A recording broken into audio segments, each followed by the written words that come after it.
In today's story, three huge thugs corner our hero Joey against the wall in what looks like an attempt to beat the crap out of him. But don't worry, they just challenge him to a children's card game, and then beat the crap out of him.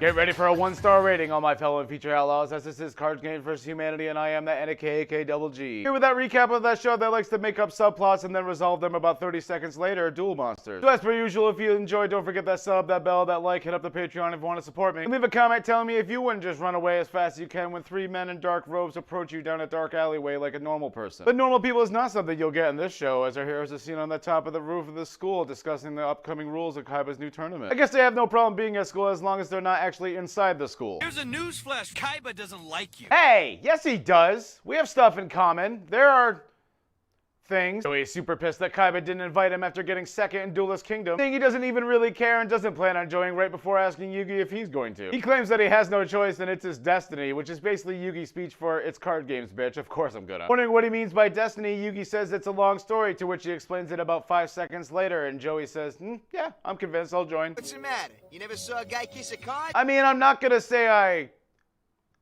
haven't done it. So he's worried that the new dueling disc system will be much harder to get used to than the old one he used, which is definitely just not true at all. That thing let you recall your monsters. Before Joey takes off instantly, leading our heroes down a random street that apparently has the registration building. Yugi thanks Taya for helping Yami at the museum yesterday, causing her to worry about all the potential danger that's on the way. Yugi, on the other hand, he's just ready for card games. The winner of the whole tournament gets the ultimate prize, a super deck made up of the rarest cards in Duel Monsters. Yes, that's right, Yugi. A super deck made up of cards from random decks that don't support or interact with each other at all. I'm sure if you just throw them all into your deck at the end of the tournament, it won't mess with any sort of flow you once had. Our heroes enter the registration building only to meet a man wearing an orange bandana and a kitchen apron. Seriously, what the fuck is that outfit for this situation? Luckily for them, this isn't the Nintendo Wii, and he does have 3 duel discs available to give to them. Entering Yugi's name into the database, it's revealed he has a 5-star Yelp rating and he's qualified to enter the tournament. You'll be happy to know that just like the government surveilling your every move, Kaiba has gone to great lengths to be a creep to know every single card in all of your decks. Yugi gets a duel disc, something that'll literally be on his arm for the rest of the series, before Joey just shoves him out of the way and demands to be registered as well. Unfortunately, Kaiba's not a fan of furries at all and gives Joey a 1-star rating, filling him with rage so pure that he manages to pull off the rarely seen dance maneuver, the Saturday night frame skip. I came in second in Duelist Kingdom. Tristan puts Joey in a full Nelson while he sits there making angry bear-like noises for about 10 seconds straight, before the shopkeep says, oops, my hard drive was malfunctioning, something that would definitely affect the star rating on this computer. Turns out you actually have 4 stars, so please take this duel disc and get the fuck out of my shop. It's such a good thing that Joey was able to maintain his cool in such a situation. Oh wait, this random guy in a bandana and apron was secretly evil all along, making a phone call to some obvious bad guys that are gonna stir up some trouble. Damn, that apron really made me think he was gonna be a nice guy. Apparently they've been walking all day because it's nighttime already when Joey claims that he has to take off and meet his sister at the hospital by traveling down this dark and dank alleyway with no light. God forbid we ever take a taxi or, I don't know, ask our parents for anything in this show. Yes, but I'll make sure that the Wheeler family unites once again. That statement might be a bit more honorable if you didn't just admit 2 episodes ago that you're gonna do anything you can to get to the parents of his younger sister who's in the hospital for surgery. Joey has to hustle and get there quickly despite choosing to hang out with friends all day, all of a sudden being surrounded by Steve-like figures in log robes uttering the same thing that you see on your average Walmart billboard. We stalk our prey and take what we desire. Imagine hearing that line and the only thing they want from you is a fucking children's trading card. Unfortunately, they can't just beat him up. They have to challenge him to a duel for it because, you know, that whole honor thing just gets in the way every time. And Joey accepts the duel because he has no choice. If you notice, he's smiling because he definitely has a choice. We head to a quick scene of Serenity and her mother at the hospital, who I guess didn't know that Joey was coming, even though that's the exact reason she was waiting for him to get here before the surgery. Wow, unattentive bitch. Back to what really matters, not people in the hospital, people playing card games, of course. Joey starts off the duel with a brand new monster, the Panther Warrior. Holy crap, 2,000 attack on a 4-star monster? I'm sure it has no,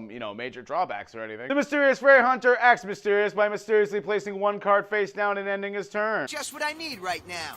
Scapegoat. Really? 2 turns in? We're 2 turns in on the first duel with new rules and you set a magic card in the monster zone. It's It's never gonna get better, is it? Because it's a good card, Panther Warrior has to tribute another monster just to attack, destroying whatever the hell that was and ending his turn. The Rare Hunter activates Graceful Charity because of course everyone has a +3 with no drawback, simply setting another monster down in defense mode and ending his turn. Quite a boring strategy. I wonder what he's trying to do here. It's been nearly 5 minutes, so we head back to Serenity, who is all alone in this dark room at the hospital because I guess her mom just left her there. Feared that if Joey doesn't show up, she won't be able to go through with the operation. What's with characters on this show having endless willpower and hope for months, but then when it's like getting close to the point, they give up within 5 minutes. Back to Joey's turn, and holy crap, we get a whole new monster again, the Alligator Sword, a clever name if there ever was one. He attacks with the Panther Warrior, destroying the set monster of the Rare Hunter before remembering something important that he had heard. Well, I just heard that when you have no monsters on the field, I can attack your life points directly. I'm not really sure what he meant when he said he just heard about it when no one said anything, but man, this scene always makes me want to go back to the clip of season 1 when Yugi and Mai are dueling. Yugi says that if I don't put a monster out soon, she can attack my life points directly. I just want to know the how and why of the mechanics so badly. The Rare Hunter takes 1,500 points of direct damage before activating another Graceful Okay. These rules aren't broken at all. Like, we're just not going to put limits on any of this. We're just not going to do that. We're just not going to do that. He sets one more monster in face-down defense mode before ending his turn again. A strategy so boring that it causes Joey to say the one line that actually would have been considered a devastating insult between elites back in the 1700s. You duel as badly as you dress. And even though all it would take is summoning another monster with at least 1,000 attack, attacking with Panther Warrior first to clean up the field and then finishing the match with the other monsters, let me instead tribute 2 for the Red Eyes, a monster with 400 more attack than Panther Warrior, so I can just destroy your one monster and achieve no damage. I am Joey Wheeler. Unfortunately for our boy, the Rare Hunter says that he's the one that's been leading Joey into a trap, revealing he has just top-decked Exodia, summoning it to the field and winning the duel instantly. And I'd like to just kind of go out of character for a second, just for a moment, to explain how freaking lucky that actually is. Getting Exodia in just 4 turns when you only activated 2 Graceful Charities in a time where deck fluidity was just like a dream. I legit feel bad for Joey here. This is cheating on par with Yugi's bullshit. Oh, yep, it is. Just ignore the fact that he has multiple copies of every piece of Exodia in his deck with multiple copies of Graceful Charity. Man, Kaiba, those Battle City rules, just no room for error. We then get a series of lines where the only question I ask all of you is, what show are we watching? Yu-Gi-Oh! Or Game of Thrones? Yeah, I'll get it. We prefer to take it by force. I said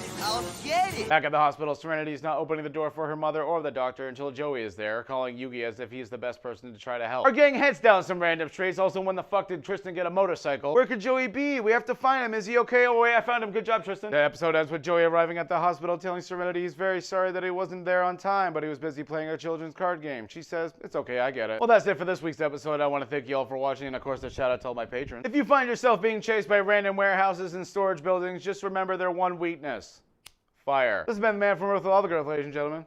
I made a full week of content. I'm going to do it again next week. We're almost at 400 subs. Share it. Our heroes enter the registration building only to... Entering Yugimoto's data, entering Yugimoto's in... Entering Yugi's name. Making a phone call to some obvious bot. Making...